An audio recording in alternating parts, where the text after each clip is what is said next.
എന്ത് ഞാൻ വിളിക്കണം എന്നൊരു പാട്ടുണ്ട്. എന്താണ് ഒരാളെ അഭിസംബോധന ചെയ്യേണ്ടത്?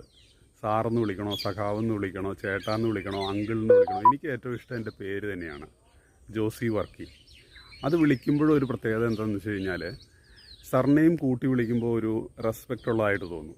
ഇപ്പോൾ വെറുതെ ജോസി എന്ന് വിളിക്കണതും ജോസി വർക്കി എന്ന് പറയുന്നതും തമ്മിൽ വ്യത്യാസമുണ്ട്.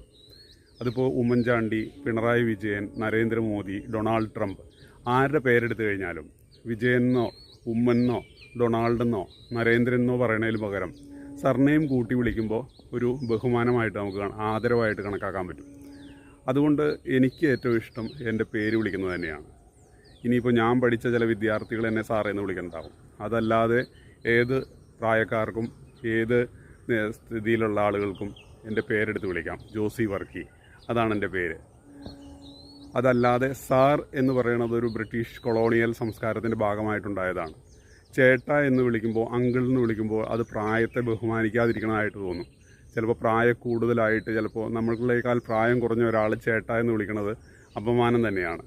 അതുകൊണ്ട് സാറ്, ചേട്ട, മാഷെ, സഖാവെ എന്ന് വിളിക്കുന്നതിന് പകരം പേര് വിളിക്കുന്നത് നമുക്ക് പ്രാക്ടീസ് ചെയ്താലോ? എൻ്റെ പേര് ജോസി വർക്കി. Thank you.